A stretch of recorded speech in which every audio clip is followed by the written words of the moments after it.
All right, it's time for us to go live with Bottleneck. My name is Jamie J. I am the founder and CEO of Bottleneck Distant Assistance, and this show is all about how we help stop the bottleneck in your business and in your life. Yes, there is a connection there. So I am so excited to be introducing you to Leslie Short. We're going to be talking about culture. We're going to be talking about culture. I love it. So as you know, I'm a big fan of it. I'm super excited to talk to Leslie. So get ready. We're going to have a wonderful conversation today. So get ready to join us. We're going to be, getting this thing going. So let's get this whole thing started in about 38 seconds.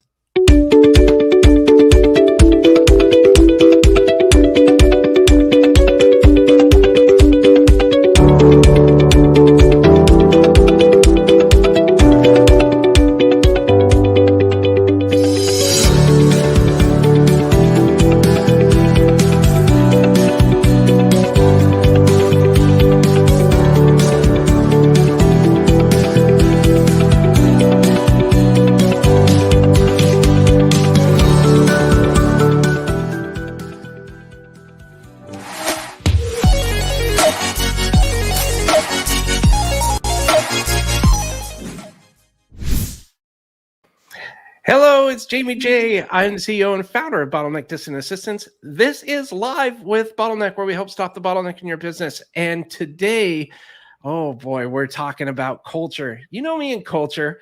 I am excited because, a lot's been going on lately. A lot of people moving around, doing a lot of different things, wondering why business just isn't going well.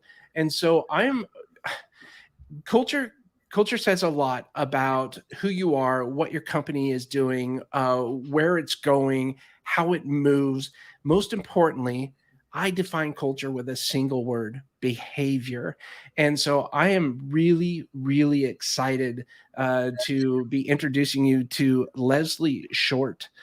Today, Leslie is one of the founders of the Cavu Group, and she is president and CEO. She brings 4 decades of experience when she created the Cavu Group to focus on diversity and inclusion in an effort to facilitate and create new solutions to old and new issues. That's what I really like about that.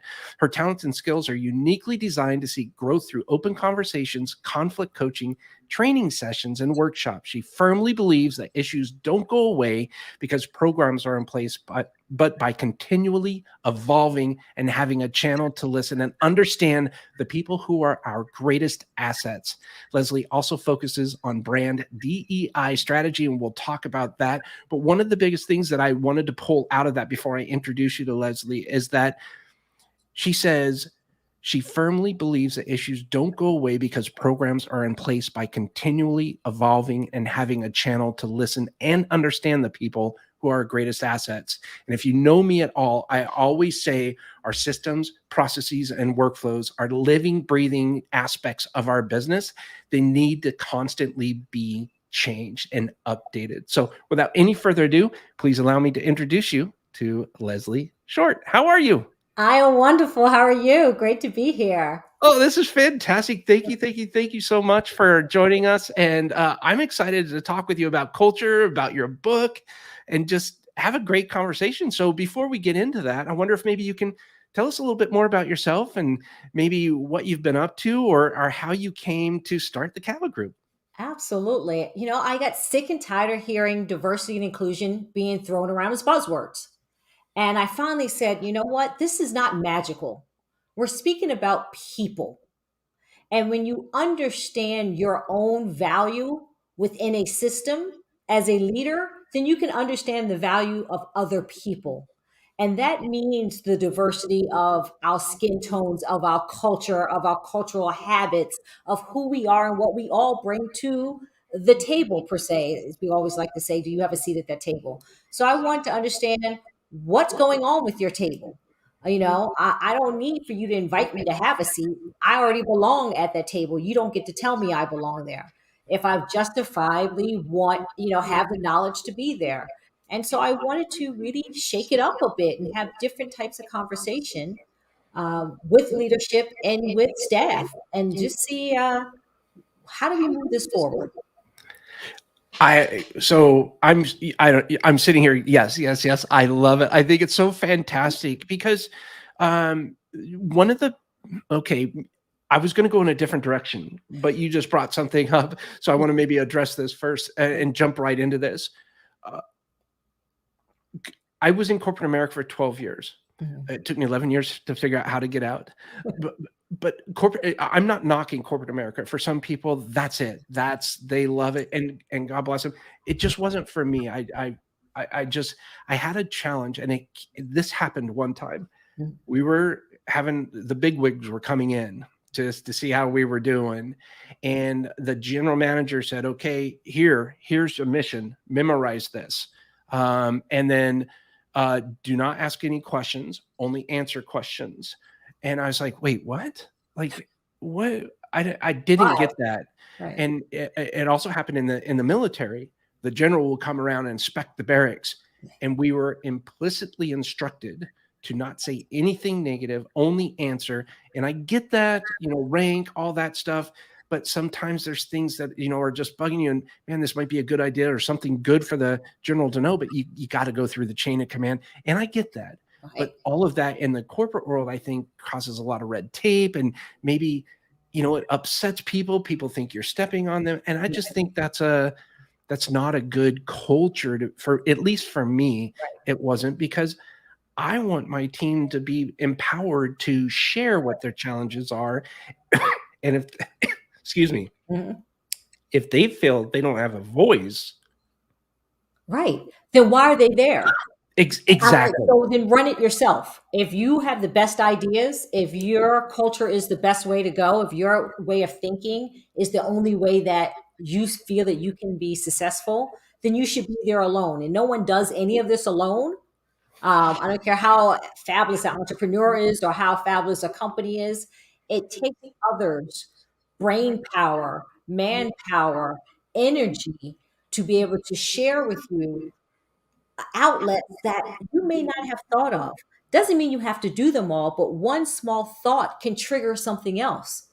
But you have to have that, I hate this, allow the space, but you do have to have that openness that people can open their mouth and say, hey, have we thought about this?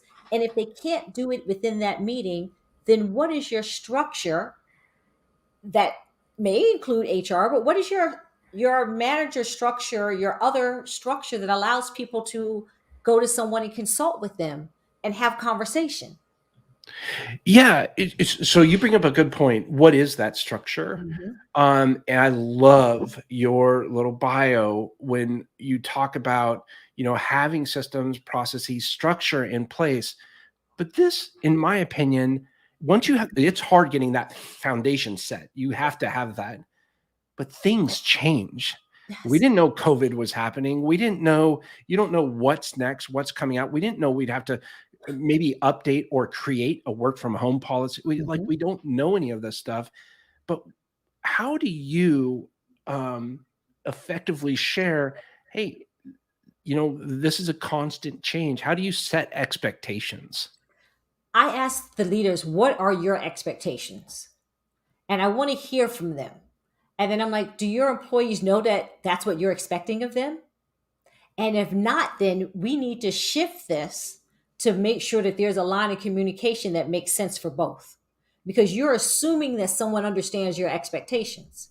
So, Hmm. where we are now, how do we shift what we know was the foundation in an office to ensure the equity that is needed working from home? Because you're assuming that you gave everyone a paycheck and they're all equal. But that's not the case. And it's not even always about money. It's about the surroundings, the family life, the not having a family and sitting in a box all alone and trying to work. There's so many elements. We need to have those discussions to understand what your expectations can go from expectation to reality. Yes. Communication, right? Can you dive into equity? What maybe define that? Because that's been another word that's been thrown around a lot lately. And I think people are getting confused a little bit. And Yes. so I wonder if maybe you can maybe define that and talk to us a little bit about your way that you understand it. Sure. If I'm speaking to the bank, equity is money. And I'm not going to say equity is not money, but when we define it within diversity, equity, and inclusion, for me, that means access. Do I understand where it is if I want to learn a new skill that you're offering? Do I understand how I get a raise? Do I understand how I can get promoted? What is the process and procedure that's not in the handbook, right? What's the Mm. reality of how I move? Who do I have options with when something is right or something is wrong that I can go have these conversations with? What is my access to actually feel that I have some stake in this? That's my equity. And so if you don't have that information, if you don't understand that there's a policy written somewhere, but it hasn't been explained or broken down, then you don't have equity to help yourself continue to grow, let alone have the company invest in you. That lends its hand to confidence as well. Mm-hmm. Knowledge breeds confidence, in my opinion. Right. And if you don't have the confidence in the role and the responsibilities to which maybe you don't even know what those responsibilities are. I've had people tell me I'm here, but I don't know if I'm supposed to be doing this or this. And it all comes down to communication and setting expectations, because we try to update our company manual once a year. We're doing it right now, getting ready to roll it out in January.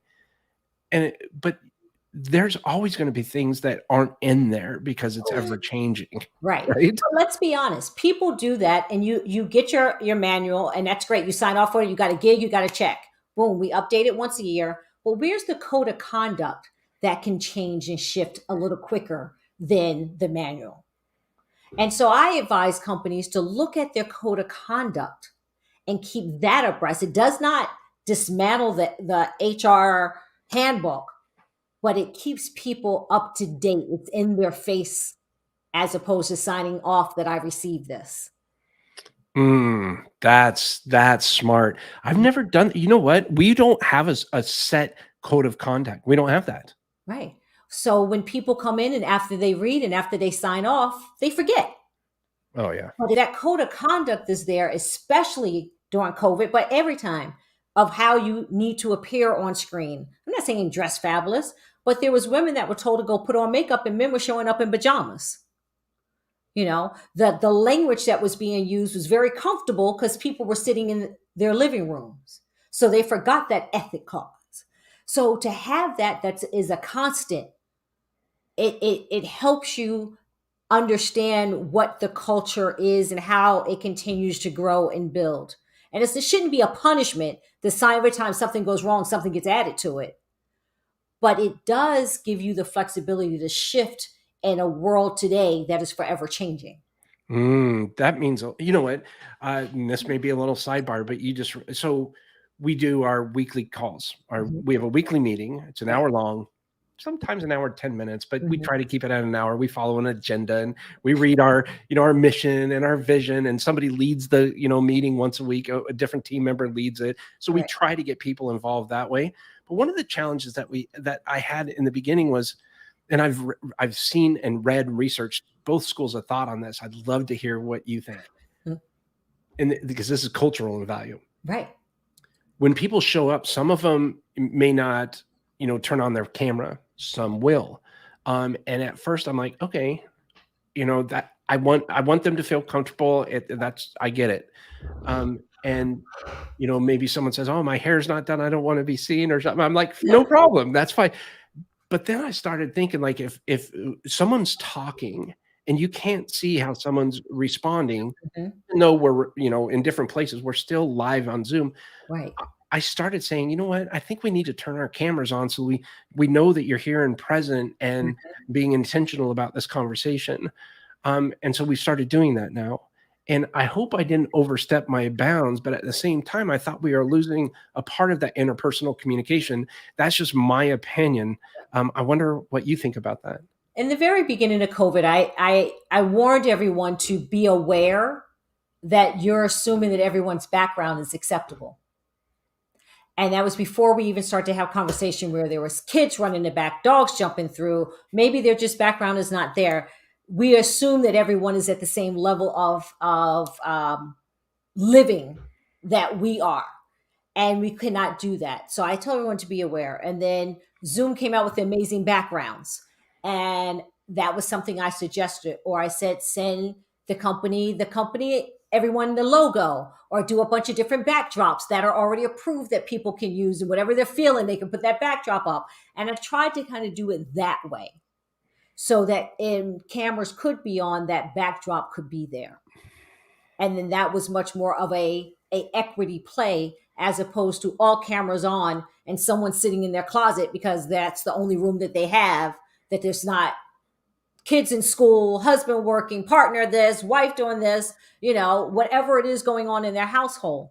So this, at least, everyone has the approved backdrops, 5 or 6, and then you continue to build your culture that way. And you can even do it as a mood. I love that. That's genius. Leslie, that is genius, because I never even thought of something like that. But you're right. Especially a lot of our team members, they're in South Africa, they're in the Philippines. Mhm. They're working at night when it's our day. Right. There's a lot of different things to take into consideration there. Mhm. I didn't even think about that. I was just thinking so we could see each other, and I didn't even think Right. like That's that's a game changer. Yeah, because we assume that everyone's like us, right? That's the issue that we have, that everyone is equal. Well, we're not all equal. That's just the reality of it is. But if you Right. give that equity that asks us to have, 5 screensavers in the back, or, we would like for you to turn your cameras on, but here is some material that you can use. Or if you want to blur, like, you give them that so that they get to control how they are seen. Mm. That makes a difference. What are some other things kind of like that that we can share with other peoples on ways to think differently about not necessarily Zoom calls and management, but how we can include people in the culture? Right. So many people love to do these surveys, and assessments. And I'm like, yeah, that's great. Whatever. Because unless you do, and I'm like, do you know how to read them when you get back? So there was one company that was like, oh, everything was great. Everything was great. But when they look down outside of the checkbox ones and they see what people wrote, it didn't match. People were asking for certain things. And so you need to invest in what is it that your employees are actually looking for. Ask certain questions so that they can answer you back, so that you're aware. Because again, we're checkboxing like we did what we needed to do and move on. But if you're going to take that assessment, then ask the questions on, do they feel like they are seen? Do they feel like they are being heard? What are some programs that they would like to learn that are new? What is not? Is there a program that we have that no one's using? There was a company paying for a program that literally 2 people used. Why were they paying that? Everyone's like, it's so dated. We don't use that anymore. Yeah, it's like here we have assessments. I'm investing in all these assessments because I care. Well, Right. do you? But you Like, have to what? To invest in assessments. And then once you get them, what's your accountability and responsibility and your commitment to make the shifts? Not all of them, I understand that. But where are you going to make that shift once you've gotten the information? Or are you just sitting on the information and it's sitting on your desk like, woo woo, we did an assessment? You have to commit, you have to be accountable, you have to be responsible. And then you owe it to your employees to have the conversation of, here's somewhat of a timeline, even if it's the top 4 things that we've decided that we can execute this year or moving forward. so here's what I like about that. One of the things I learned early on was as soon as I had an idea, I was like, okay, let's go do this. And then all of a sudden everybody else was like, whoa, wait a second. I thought I need time to process. So it's like running into a wall instead of maybe leaning down kind of and ramping up to something and kind of saying, okay, these are some of the ideas. You just nailed it. Like, can we accomplish these things this year? Okay, what do we need to do? Go about that, and then start getting feedback. I think Mhm. that offers confidence in somebody's voice and inclusion. And don't be scared when it doesn't work. Oh, See, yes. this is what happens. We're going to do this, right? And we're going to do it. I mean, this is the way we're going to do it.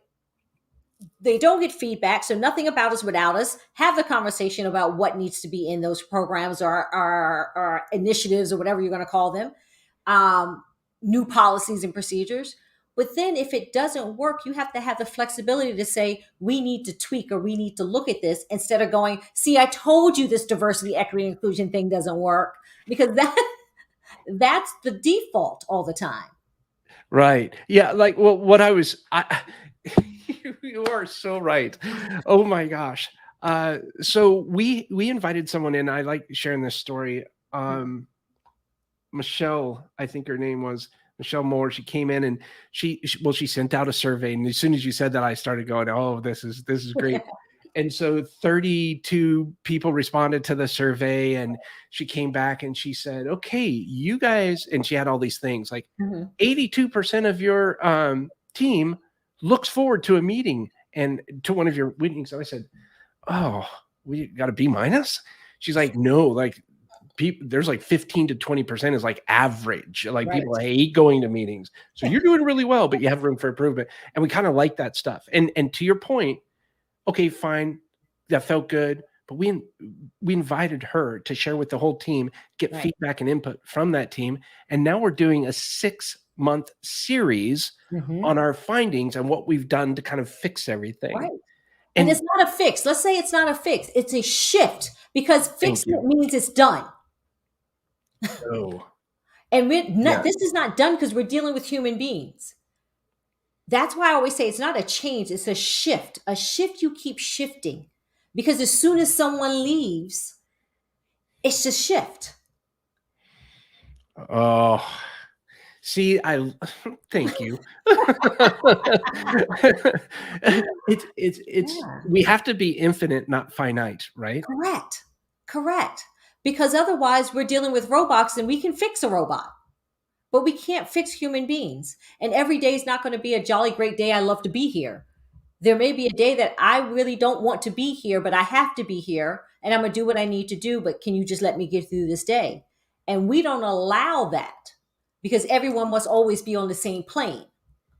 The reality is we must all get done what we need to get done, and we need to give grace to each other sometimes, that there is going to be mistakes or shifts that we didn't expect.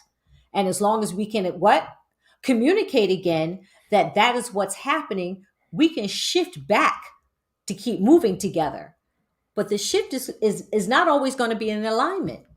You cannot be an accomplished sailor sailing calm seas all the time. You've got to go through those rough seas and gain that experience. Much in the same way, you find out how strong your culture is when you hit those rocky times. And maybe they don't always agree with a particular decision that's been made, but they support it because they understand and they align with the vision and the mission and what needs to happen. And recently we experienced some challenges in our company, and it was so amazing to see how everybody kind of pulled through. We may not have agreed on certain areas, but the bottom line was we all want to see, the culture succeed and the strategy succeed and the company succeed. And it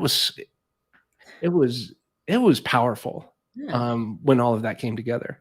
And it is, and it can be, and it's possible. You just said you went through it.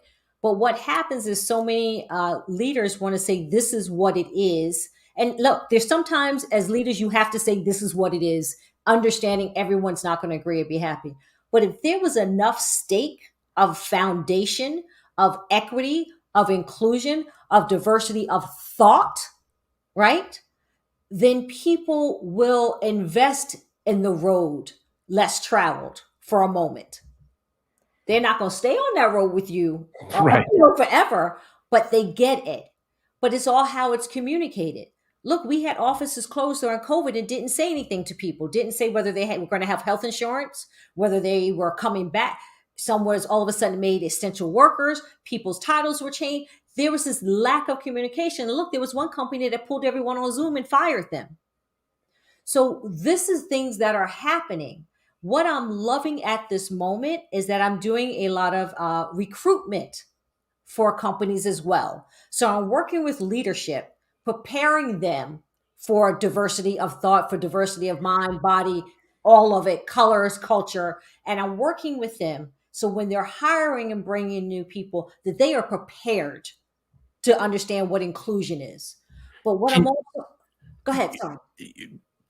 can you please give us a tip or something that you're doing to help with making sure that we know what inclusion means? Again, I think a misunderstood term Right, most of the time.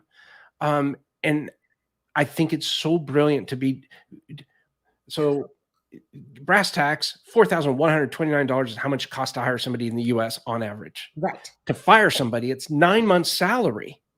Pending, It's incredibly expensive. because you're at a will employee on some states. It's insane. Yes.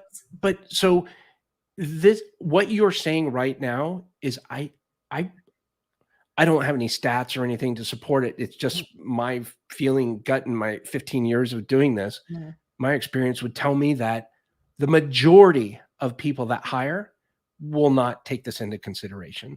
No. And so that's why I love the company that we just placed two people, an executive, and it was supposed to be an associate that we moved up to manager because the person we found deserved that title. And the pay equity went with her as well. But if I had not worked with leadership saying, why is this important to you? What is the expectation for these positions? How is it going to work within the company that you already have? And so we had those conversations. And then I sat back, and my colleague and I were able to go through when we were interviewing, asking the employees the same, the potential people the same thing. What are you looking for? So by the time they ever met with staff, by the time they ever met the CEO, there was already an alignment there, and understanding. And so that was built in. And when someone said, I need to make sure that this is the right culture for me, because where I'm leaving, I've already been through, and I don't want to go through that again. That's when I made sure they were connected not only with the CEO, right? But with the person they would be working directly with. And very important, I yes. stepped out of it because I won't be there. You can like me all day, but once you're hired, I step out of it. Yeah. I get that. One question about that, and then I'd love to ask you a question about your book. Mm. Um, so when somebody from a perspective of a potential candidate, Mhm. what do they need to look for in terms of culture so that they understand that what they're getting involved in aligns with their values? Part of the big thing is I always say to both sides, you are each interviewing each other. Stop thinking that you're just being interviewed as a candidate. You should be looking to see how, if you're on with several staff, how are they interacting with each other? How do they ask questions of you? What's their other facial expression? I always say to everyone, we're on Zoom. We can see you. Fix your face. Ask the questions. What is your culture? And what does culture mean to your company? Because I'm already asking that of the potential person before, what they're looking for in culture. What does diversity, equity, inclusion mean to them? Is that part of what they're looking for in their next position? And then what is their added value to that conversation? Hmm. So if I'm asking that of you as a candidate, you should be asking that of the employee as well. Yeah, makes sense. And I think it should be 50-50, Mhm. candidate, hiring manager, whomever that is. Right. And I think it's really what's really cool is you introduce them to the CEO, you introduce them to the direct point of contact or Mhm. whoever that direct manager is going to be. I think that's really good. And I think even in a remote-based environment, it's nice to go and meet the team, right? Yes. And figure out because you got to have it's important to have your own values. It's important to have your Mhm. own opinions.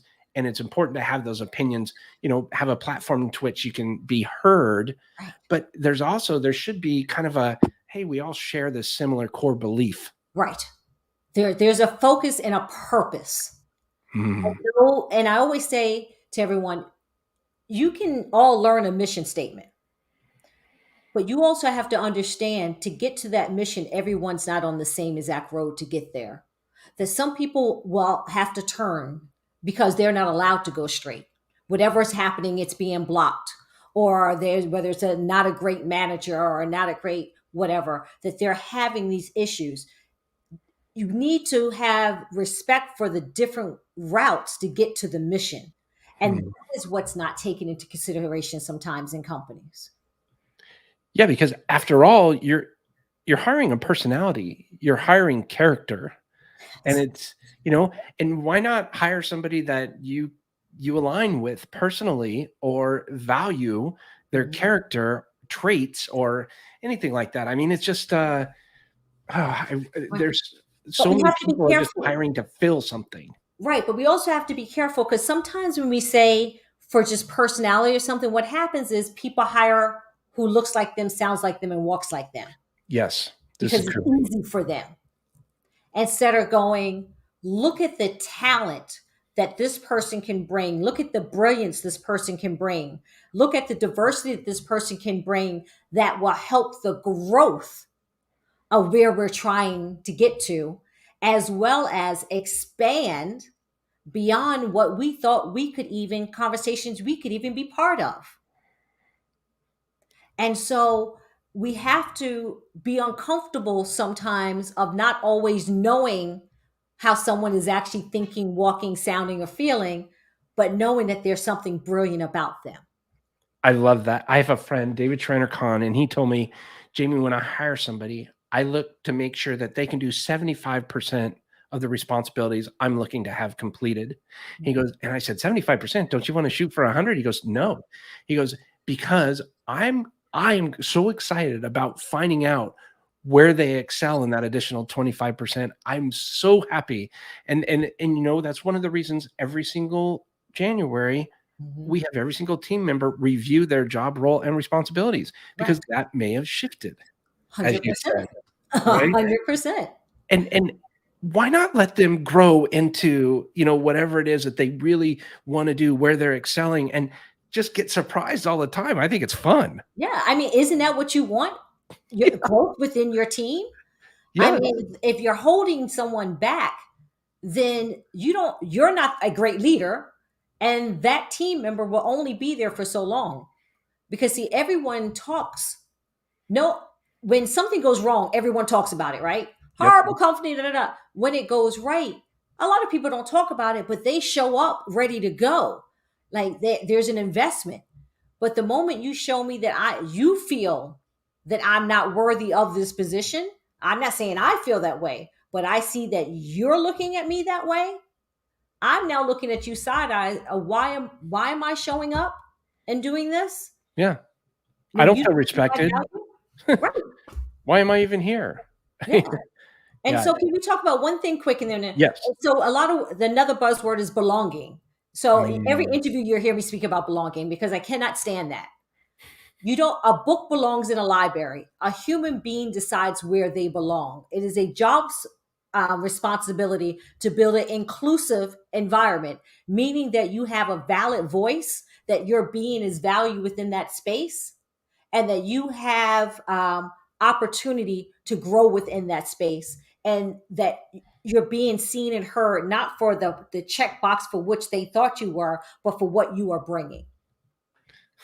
Had to do my small preach. Sorry. I yes, I just yes. This is fantastic. Well, I wonder, can you touch base a little bit on your book? Sure. I wrote Expand Beyond Your Current Culture as a kind of almost love letter to CEOs and leadership to say, stop the madness. Like, this is not magical. We're dealing with people. Who are you as a leader? What's in your bag that you're bringing to the table to have the conversation about diversity, equity, and inclusion? And then from there, how do you continue to grow and shift? And when you know who you are as a leader, you allow others to be able to step in and bring that diversity of thought. And diversity is gender, race, LGBTQ plus, disabilities, sight seen and unseen, and veterans. So it really is about stop saying you can't find talent, diverse talent. Stop it. Where are you looking? Oh, you're not. Okay, there. Stop telling me programs work. Stop doing segregation within inclusion where you do all these programs and have Black folks over here and Asian folks over here and LGBT folks over here, but there's no one in the middle actually having the conversation of what's going on to bring it back to leadership. Stop hiring a DEI head of whatever and not give them a budget and not give them staff, not have them be part of the C-suite. But and then I give ways that you can look at what you're doing and how you can shift it. Then I give you a little calendar, monthly calendar that you can actually decide how can I make this better. That's awesome. And can you define DEI for those of us that may not know? Absolutely. Diversity, equity, and inclusion. Thank you. Thank you. Well, how do people get in touch with you if they want to learn more? So my website is www.thecavugroup.com, CAVU group, but make sure you put the, otherwise you're going to get a construction group. I don't do that. They can find me on LinkedIn at Leslie Short. And all social media, the Cavu Group. That's awesome. You got the Cavu Group. I said that earlier. I think that's awesome. and where can they buy your book? Amazon, local bookstores. So you can always go in and request it, but definitely Amazon, you can have it. Oh, that's so fantastic. Well, I just want to say thanks again. Before we wrap, is there anything else you'd like to say? I want people to think about culture is not something that just happens. It's something you have to work at. You have to build it. You have to make an effort to see and hear others that may not look like you, sound like you, or walk like you, but are on the same mission to build with you. Holy cow. That is very quotable. Oh, Leslie, thank you so much. Do you have a second for me to wrap up? Of course. And then I'll be right back with you. Yes. Thank you. Thank you. Thank you. I'm telling you, Leslie is amazing. I said that last thing she said was quotable. I could have picked 15 million things in that conversation that I thought was quotable. I cannot say thank you enough for Leslie joining us today. So this is just something that I think all of us need to know and understand and practice. How to build and or expand an international business is kind of what we talked about, but I really wanted to dive into culture today, and it's just amazing. If you want to learn more about Leslie Short, she's the founder CEO of the Cavu Group. You can go to thecavugroup.com. You can see all of her social media there, the Cavu Group, and that's THECAVU Group, GROUP. You can also read Leslie's book, Expand Beyond Your Current Culture, Diversity and Inclusion for CEOs and Leadership. It's just absolutely amazing. What a wonderful conversation. And I want to say thank you again to Leslie. And if you are interested in other conversations similar to this, you can learn more about how you can break through the bottleneck in your business today by going to bottleneck.online/BTV. And one of the cool things that I really enjoy about talking with other amazing people is we share a similar belief system in the power and impact that culture has. My recent book, Quit Repeating Yourself, How Today's Leaders Are Using Systems and Processes to Grow Their Business the Right Way. You know, one of the things I want to bring up on this really quick that Leslie says is that you have to keep changing and adjusting. There is no fix. I made the mistake of saying that word, and now I've learned I'm not going to say I'm going to fix something. I'm going to change something, or I'm going to tweak something. But all these workflows, these processes, these systems, these work manuals, they're ever changing, living, breathing aspects of your business. I thought that was really important. So if you happen to miss my previous episode, I talked to a wonderful friend of mine, Dave Jones, Harvard graduate, MBA at Dartmouth, worked some of the amazing companies around the world. Now he's the secretary to the board of directors of Branson Airport. So if you want to see a really fun conversation, he played for the University of Harvard's hockey team, and he had a fun of stories with that. But he's just a really great, really smart person. So if you want to see other episodes like that, please let me know, or check it out by going to bottleneck.online/BTV.